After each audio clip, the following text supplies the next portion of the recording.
An important part in belonging to an organization or being involved in the healthcare industry is advocacy. 19 months ago, life as we knew it changed. We couldn't hold face-to-face meetings anymore, conducted in person. But while meetings are returning slowly, advocacy options have changed.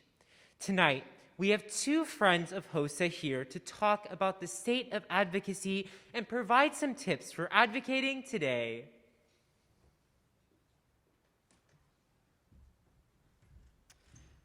Jericho Mathis is the head of federal government relations at Cardinal Health.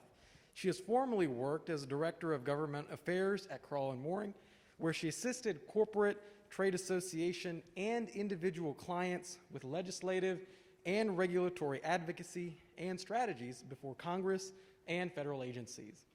Prior to joining Cardinal Health, Jericho served as a senior government relations manager at a boutique lobbying shop, where she provided government relations on support to healthcare clients, including global health, nonprofit patient advocacy, and health professional organizations. She has also served as a project director at the Society for Public Health Education and as a Congressional Black Caucus Foundation Health Policy Fellow.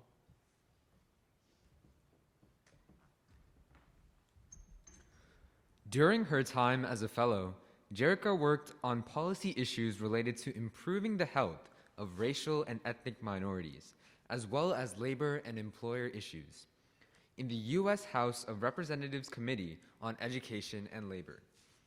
Before coming to Washington, D.C., she provided technical assistance to the National Association of Chronic Disease Directors in Atlanta, Georgia. She holds a Master's of Science in Education from Virginia Polytechnic Institute and State University, and a Bachelor's in Science in Health Science from Georgia Southern University.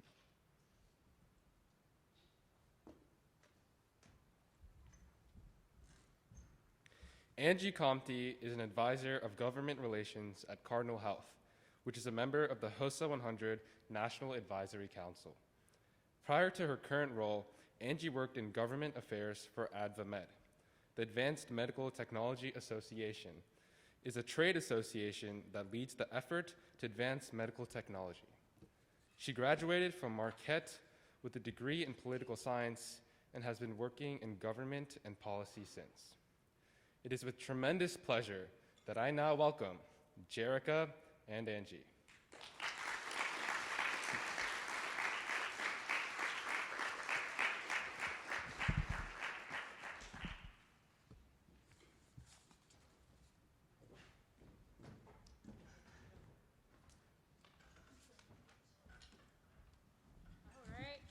Everybody, how are you? Let's see. Oh, you can do better than that. How are you? Good. You guys always have a lot of energy. All right, we're going to stand up and do this, maybe talk back and forth. I'm also from Georgia, so I talk pretty loud. Some of you may be able to hear me in the back. Well, I was really inspired by Taylor's story beforehand. I didn't know anything about Be the Match before, so I was really excited to hear that, and also excited to be back. We missed you all last year while we were at home trying to figure out what was going on in the world, and I think we're probably still trying to figure that out today. And we know your schedule looks a little bit different this year. I mean, usually I come to speak to you, and Rebecca and I, we bring a friend, and Angie, this is her first time speaking to you all this year. And usually we're prepping you for your Hill meetings. I believe after our session, you usually are gathering in your groups and talking about who's going to say what at Hill meetings tomorrow. But we're still going to talk to you about that because we're still doing them. We're just doing them in a different format. And I want to thank the young gentlemen for our lovely introductions. Angie and I were kind of smiling at each other because we don't feel as fancy as we sound on our bios every day. So it was just kind of cool to hear that. While we were sitting there, so we appreciated it. But as he already mentioned, we're at Cardinal Health, and so, a huge part of our job every day is to talk to members of Congress and their staff. We represent a large company with a lot of constituencies and a lot of businesses, and even though the Hill is shut down and we're not doing our job by going up there in person on a daily basis the way we used to, we're still interacting with them. COVID has impacted everything, as you've already mentioned and outlined, and that's top of mind for like every Hill staffer. And so when issues come up, there are a certain number of policy issues that come within our portfolios that we lobby on every day, but then there are other things that our customers bring to us that we don't know, and so we have to advocate on our behalf. But I'll stop there and I'll turn it over to Angie to kind of talk a little bit more about how we've been engaging on the Hill for these past 19 months. Yeah, thank you. I don't know how it's been 19 months because it's only been a month, right? It's been very difficult. I think as I was working for a healthcare company with COVID, it was like pretty crazy the first couple months. And every Hill staffer was sort of frantic and transitioning to working from home, which like none of us had done before. So I think like part of what we've been doing, particularly in the last year, as like things have not really settled down but have changed, is setting up a lot of virtual like Zoom meetings with Hill staffers, also with members of Congress, and kind of transitioning more to just being very comfortable with speaking to people on Zoom and having like your tech set up and your next like background and your living room all worked out. So that's kind of a lot of what we've been doing. I think for just like for having Hill meetings at home or like planning them with like your organizations once you guys go back home and like want to meet with members and talk about policy issues that you guys care about. A lot of what you have to do is sort of either request the meeting, which is super easy to do. You just like email the office, say that you want to talk about this certain issue. They'll usually like direct you to the right Hill staffer. You have to be kind of aware that if you've ever gone to the Hill in the past to lobby, like usually you have like 5 minutes, 10 minutes, depending on how busy they are that day. Sometimes you're meeting in a hallway.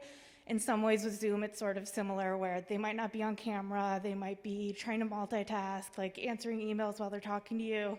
So you kind of really just have to come with like the same passion, same like eagerness to talk about your issue and like know your issue well, be prepared to discuss it so that you can kind of make sure that you're taking good use of their time and presenting like your platform correctly. And then, yeah, something else you want to add on that? But yeah, and then, sorry guys. Yeah, so coming prepared, super important. I think like before, if you do end up doing meetings, the best thing you can really do is like look up the member beforehand, see like what they've said on social media or their biography. If they have a healthcare background, there are a lot of members of Congress who either are doctors, nurses, pharmacists, so that's sometimes always like worth noting. Depending on the issue you're talking about, it's sometimes you can see like what they've said on like certain healthcare issues by like press statements, or if there's certain bills that they've worked on in the past, it's like great to like come in knowing those things. And that's kind of the same as it was before Zoom. So that's like one thing that hasn't changed, is it's always being prepared and like really knowing the background on the people that you're meeting with. Angie brought up a super good point. I believe, and I don't know the number off the top of my head, but I believe this Congress has the most number of formal healthcare providers, I believe, than any other Congress. I believe there's like a number of nurses, former doctors. I know I'm from the state of Georgia originally. I believe Georgia elected another pharmacist, at least 2 or 3 pharmacists in Congress this year. And I think that, in our own personal lives, we've all seen how providers have had to shape the way that they do our jobs. There's a lot more telehealth appointments. I just had a baby 6 months ago, so I know that I had to do many of them virtually from home and over Zoom, which I didn't anticipate. And in pharmacies where you get your flu shot, you're not getting your COVID shot. And now maybe a booster, it seems like, if we're following the news and wherever that's going to go. So it's really good to know. But Angie also made a really good point that we always like to remind people that when you're engaging with staff on the Hill, you are the expert for your issues, for your public health issues. You're living this every day. You live in the districts that they represent. You live in the states they represent. Some of them may be from the state and district that you live in, but some of them may not. I mean, Angie's from Wisconsin, but she may work for a member from Georgia, like I'm from, right? And so, you are your own expert. So remember that. And as Angie mentioned, some of them may or may not have health backgrounds. So keep that in mind. But there's nothing stopping you from still engaging when you all go back home. And I'm not sure how things are going to work this year virtually, but like I remember when I've come for the past couple of years, you usually are sitting with the states that you came with and that you're from, and there's nothing stopping you from coordinating with your peers to set up meetings, as Angie advised. Every member of Congress is on some format of social media. If you can't if you don't want to set up a Zoom meeting, there's always Twitter. There's always, there have been so many Hill briefings that we now do virtually. And so there's like hashtags for everything, and you still chime in and you engage that way. And the communications directors in these offices follow that, and they may follow you.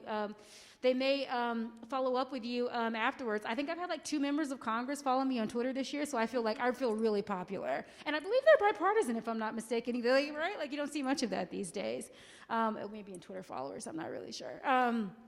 Anyway, it's something I'm proud of for this year. So there's letter writing that you can still do. I mean, some of the things that were considered kind of old-fashioned before are kind of new again because they're no contact, they're not in person, and so sometimes it's the best way. You can meet people, and just old-fashioned, just picking up the phone and seeing who you can reach in an office. All of your meeting materials can still be sent over email, which is something that you would have followed up to do if you were meeting them in person anyway. Sending thank you notes afterwards, letting them know who you are, and then, keep in touch with them throughout the year and say, we may have had to do this virtually, but, fingers crossed, we'll come back and do this in person with you next year. Some of the same rules apply if you're engaging with Hill staff and members of Congress during meetings, some kind of do's and don'ts we always do, come up and show your best. Even if Zoom, you may have sweatpants on the bottom, but, make sure we have some kind of like shirt going on at the top that they can see you. We're guilty of it too. At home, remember that Hill meetings are not the time to talk about campaigns or finances or ask any member or anything like that. I know next year is an election year. It's a midterm election year, so that may be on a lot of people's minds, but that's, when you're engaging and talking about public health issues and matters that you care about, that's not the time to ask that. And again, like, don't ghost, don't be a stranger. Stay in touch with people throughout the year, and so they remember who you are. I think that's kind of all we have. We just kind of wanted to run through some kind of like quick tips. I think we are standing. Oh, and thank you notes. Yes. And I remember to say thank you notes and follow up with thank you notes so they remember who you are. But I know we are standing between you and a social, so we don't want to take up too much of your time. But I think we kind of wanted to really mostly hear from you and see, how your lives have changed over the past year and any questions that we can help answer before you go back home tomorrow. Yeah, thanks. Any questions on government relations or lobbying or kind of what we do?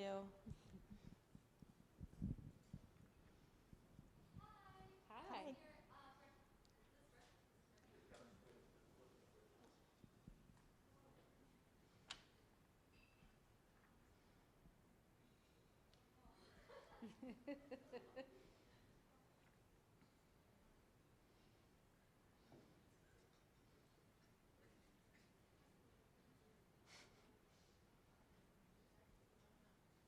It's okay. I was at WLA 2 years ago, and I distinctly remember you.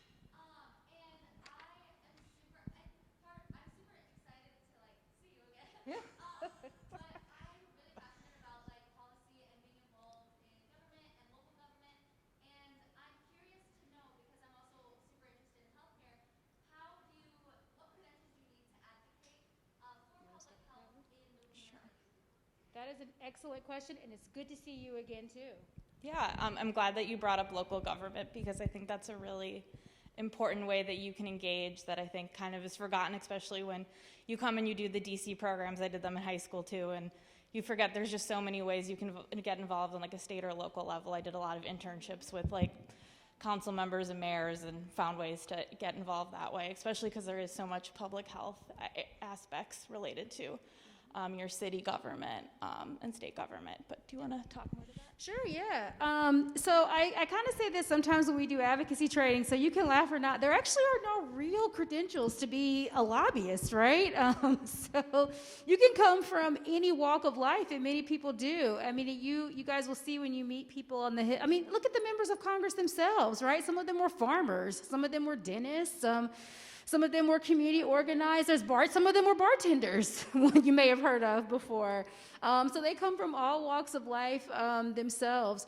The one thing to keep in mind, so while we don't have to have any specific credentials, our job is heavily regulated. So I think that's something that always is good to know. So we have to file reports with Congress quarterly, every 3 months, to let them know what we're doing, who we're speaking with, what we're talking to them about. But as Angie mentioned, a couple of ways to get involved locally. So my background was not in politics. I had no intention of working. If you would have told me 12 years ago that I'd be living in DC 12 years working in policy and advocacy, I would have been like, oh, you're crazy. I probably said that 2 years ago too, right? I should probably say that every year. But look at how it can happen. I mean, you heard through my bio, one of the entryways into policy for me was through the Congressional Black Caucus Fellowship. And so a mentor of mine told me about the fellowship when I was still living in Atlanta and I was working for a nonprofit. And I said, well, I told my mom, well, I'll see how it goes. I'll spend 1 year in DC to see if I like it or not. I'm going on year 12. I spent 2 years on Capitol Hill. And so there's many entryways into policy and advocacy throughout life. So happy to talk to you guys more about that offline as well. Is this working? All right, it is. I have one question. So talking to Congress people is a little bit intimidating. So I was wondering if you have any tips on how do we greet these Congress people and advocate our ideas. That's a really good question. I always tell people to talk to them, you know, like they're your peers. I mean, they're there because you put them there. You know, they have to be voted. And so you have to remember that they work for you. I mean, there's no other way to kind of say it. Like, I mean, I wouldn't go in there rude, like, hey, you work for me, you need to do this right now. I mean, that's not the way to approach them. But they do. They're elected, and you are a constituent, and your needs are important to them. They're here in D.C. to represent what impacts you back home. So I would just really talk to them, you know, like a peer. And staffers, again, they come in all types of ages and backgrounds and walks of life too. Some of them may just be like a couple of years older than you. Some of them get these staff assistant and legislative assistant jobs right after college or right after grad school. And this is their first job too. So you really are talking to peers. Another good thing I'd say is, like, I wouldn't let anybody's experience level intimidate you. I mean, everybody you're talking to in the office, if you're meeting with you, has that direct pipeline to the member of Congress to take back your messages to them. And so you're influencing them no matter who you're talking to in the office. I think another thing that's helpful for me in those meetings, especially early on when it is kind of nerve-wracking, is just kind of remember that you're likely the expert on whatever issue it is that you're there to speak to them about, particularly because they meet with so many people and they work on so many issues. So, like, I've never gone in and felt like someone's like, oh, well, what do you mean? Like, I know more about that than you do, sort of mentality. And they meet with so many people, so even if you do sound a little nervous, it's like, they see so many people in a day and talk to so many people, so it's like not out of the norm. But yeah, I think just getting kind of comfortable with the fact that they're not like these big scary people, they're just people too from your district. Yeah, so that's... If they were lucky, they were HOSA members. But yeah. Yeah.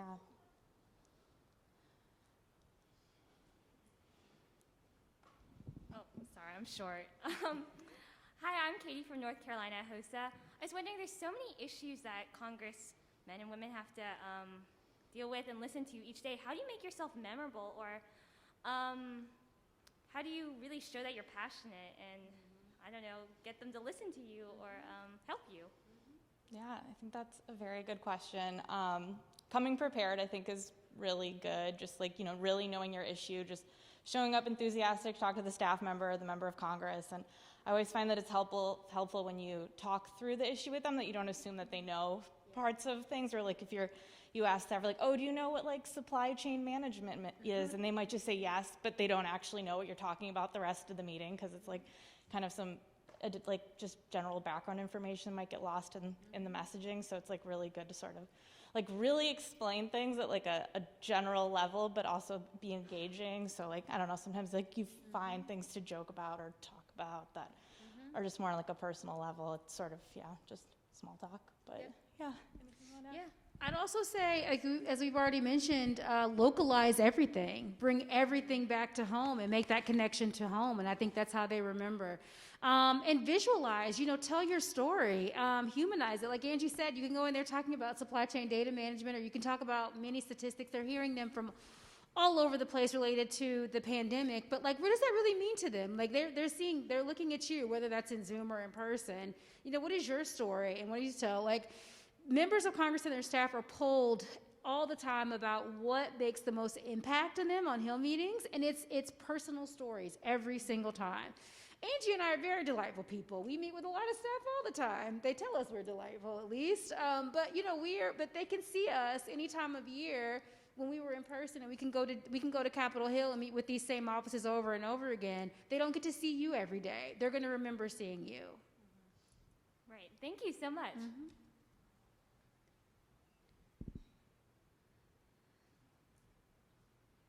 Hi, my name is Bella. I'm from Montana HOSA, and my question is, what are public health issues that you've advocated for recently, and what were the results of that advocacy?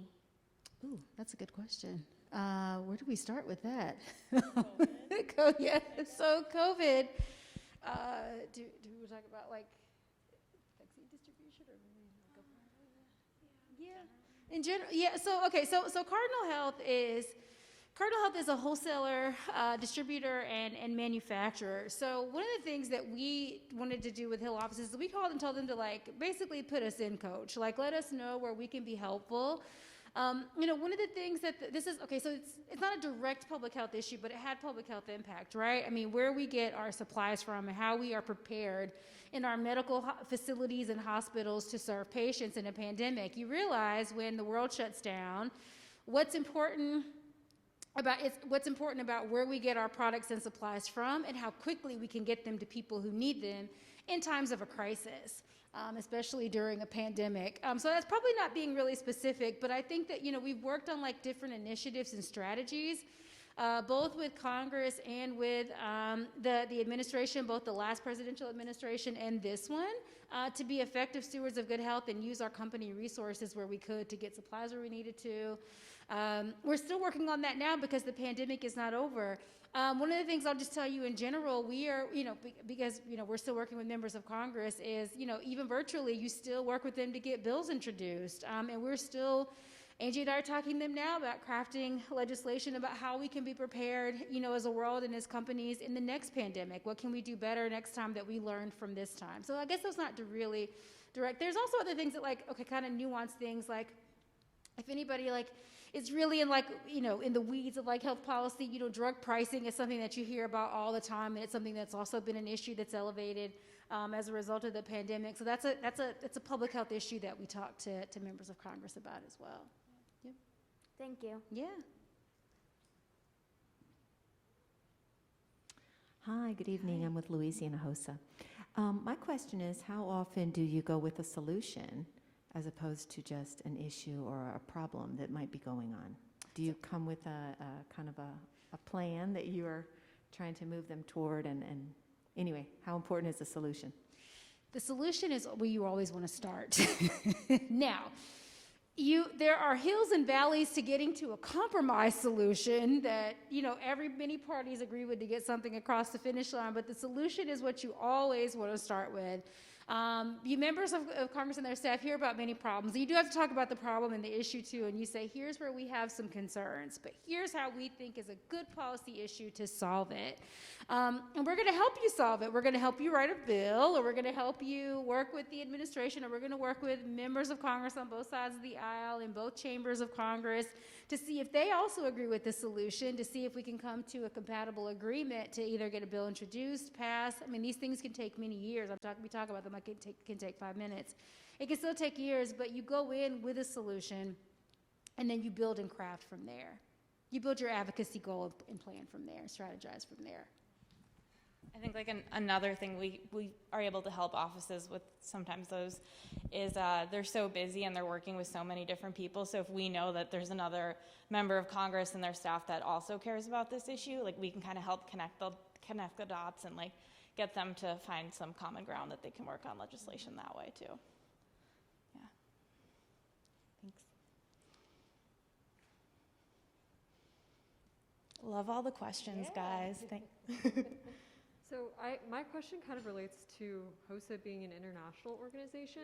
So if a HOSA member or officer doesn't have a specific senator or representative in the United States, what are some ways that they should approach advocacy for global public health through either U.S. government or government in their respective country? Yeah, thank you for the question.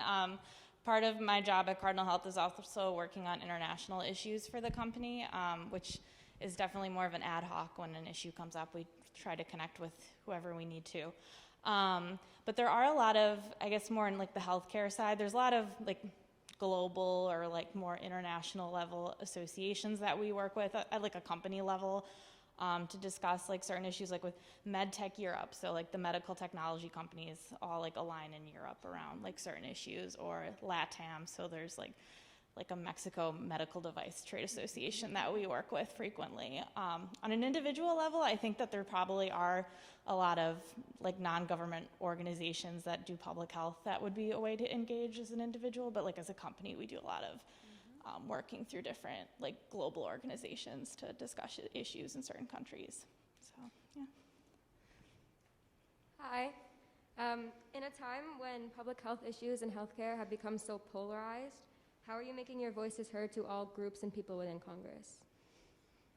That's a great question. I think one thing around the issues that we deal with in healthcare is just sort of coming in and explaining like the relevancy to their district, or how this affects our like employees as a business, or certain ways in that, and that's like a good way to engage. You want to add to that? Yeah, I would just say, it is really hard to sometimes kind of watch the news and see like all the divisiveness and polarized opinions. But I will tell you that in all of the offices that we meet with, everybody does have the same agreement that patients, people, right, as a solution to this epidemic, are at the heart of all of this, and everybody agrees that they want to help them the best way they can. Now, the best way they can is where things get polarized and divisive, and how we come to that solution. But people and patients are at the heart of every office that we meet with. I mean, they know that that's what's important.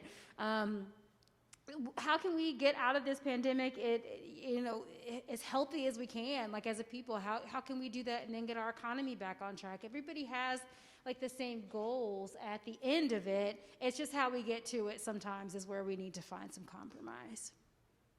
Thank you. Hello, my name is Bhavani. I'm from Michigan HOSA, and my question is very similar. It's about how we have different groups of people with different ideas in Congress. And if I was to talk with my state senator or my district legislator, and I know that they have a different opinion than what I'm trying to propose, is there a time that I would have to be more firm with them, or like showing that I need this to be done quickly or urgency? Or is it always like you want to come off as like encouraging or just like inputting your opinion? Yeah. Like, is there a time that you have to have a more firm tone than like passionate? That's a really good, so you said the word at the end that I was going to say. I think we try to approach every issue with passion, right? And I think that's what you want to do across the board. Hands down. And again, very similar question, but I'll reiterate. So I think if you're going into an office where you seem to have like read or heard that they may have opposing views, I would stick with where you'd have common ground, because I could have, you may have some different ideologies about things in life, and that's always going to be the case, right? Whether it's now or later in your life. But I guarantee you that there's some common ground that you do have, and that I would start there with the office to see where you are compatible, and then where you diverge, see where you can get them on board with working with other members of Congress or across other party lines to make an issue bipartisan, like what's going to get them on board to this issue so we can meet this like common ground of the solution that we want that appeases everyone. Thank you. Hello, my name is Sid and I'm from NJ HOSA, and my quick question was just on how you overcome hyperpartisanship by working with different entities that are in civil society, for example, in order to just work together to combat the noise that is in Congress to pass the solutions that you were talking about. So I just want to make sure I hear the question. Is it just how we work together on a bipartisan, like how do we get bipartisan like agreement on things? Essentially, like how you work with different entities outside of government itself and partner with other organizations in civil society. Oh, okay. Oh, that's a very good question. Okay, so it's like our trade groups. Yeah. Like, okay, yeah. So that's a very good question. So we actually are a part of several trade groups, and this is something that's also important in advocacy. Right? Like, look at all of you who are here in DC. Advocacy is powerful in numbers. So we are one company and we're one government relations team, but we do use other organizations that we partner with and we're members of as well to amplify our voice. And so that's the way we do it. Other times, I mean, different organizations will tell you different things. Sometimes it doesn't make sense for us as a company to be the forefront, company and face of an issue, that there are other organizations who have been doing this work differently or have different types of expertise that they can get things done in a different way than we can. So we want to support their efforts. We either are a member of their trade group or we join whatever campaign, depending on how appropriate it is, and we let them be the voice and the face of the issue, and we follow along, so we engage. So there's many ways that you can do that and and partner with other organizations to kind of amplify your voice. That's effective as well. Awesome. Thank you so much. You're welcome. Hello, my name is Sriya, and I'm with Georgia HOSA. Yay! My question is more about the idea of advocacy itself. Yeah. So I understand that advocacy is when you take into account other people's thoughts and perspectives. How can we, as future leaders of healthcare, make sure that we're taking into account, let's say, a patient's point of view so that we can best serve as a patient advocate? Yeah, it starts at home. It starts now. It doesn't need to start when you graduate or when you graduate from college or go. Advocacy starts at home. You are probably your parents' patient advocate. Right now, you could be your grandmother or your grandfather's patient advocate right now, your sister or your brother. Think about the young lady who spoke before us. I mean, she was very lucky to already have a donor, but she's doing what she's doing right now, so she can advocate on behalf of other patients who find themselves in her situation. So I'd say the advocacy starts at home.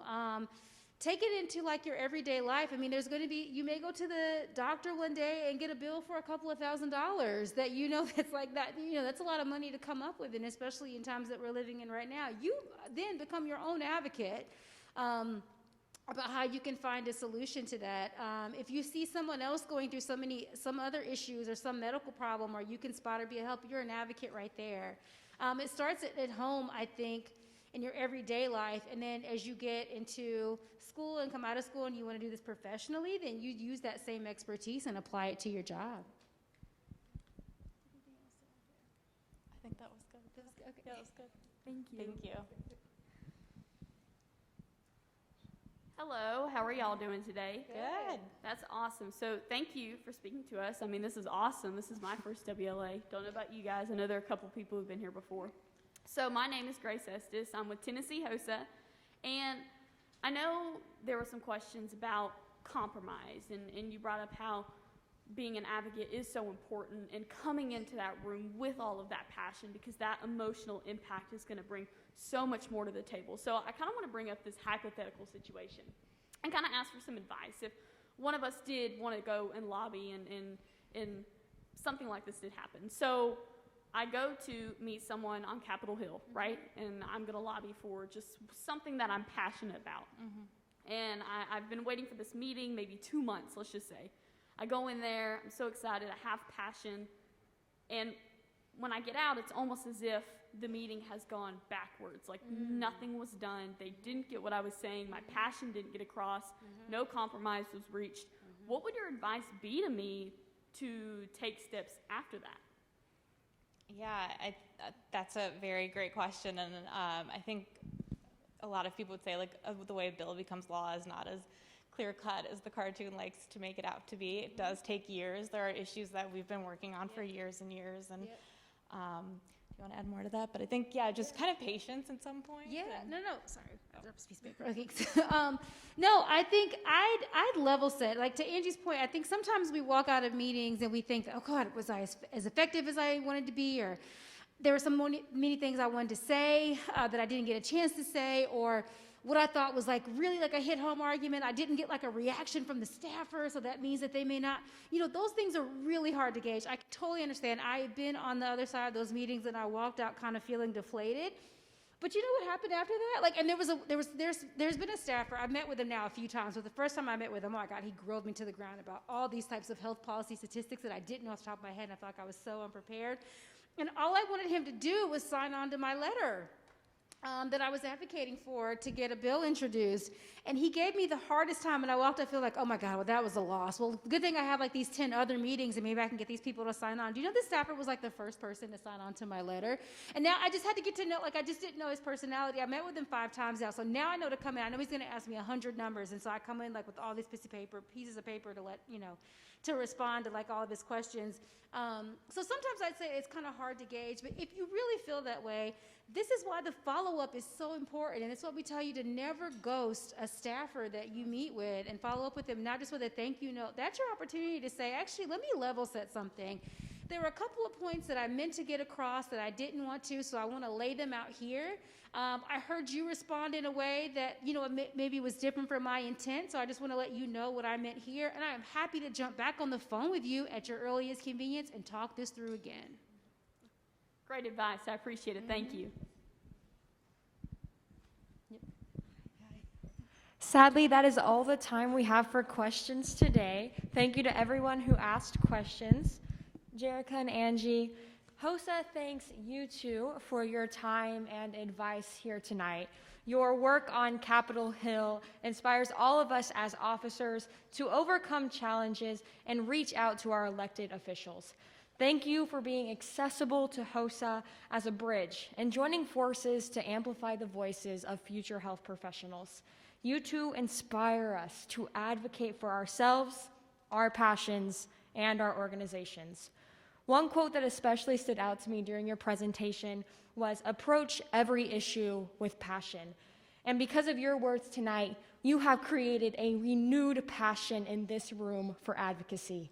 And I thank you both for that. And of course, those staffers and politicians were right. You two are delightful. So, as a token of our appreciation, please take these gifts and remember HOSA as you advocate for healthcare in America. Thank you so much. Thank you so much.